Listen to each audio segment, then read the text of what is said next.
হরে কৃষ্ণ। সকল ভক্তবৃন্দকে আমার দণ্ডবাদ প্রণাম।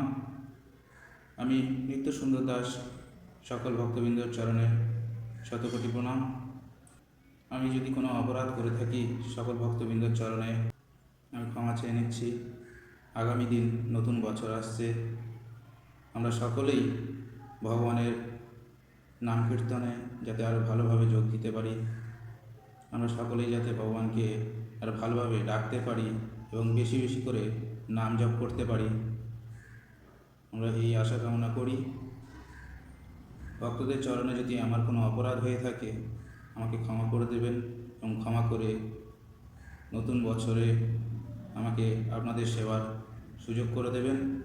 সকল ভক্তবৃন্দকে দণ্ডবাদ প্রণাম।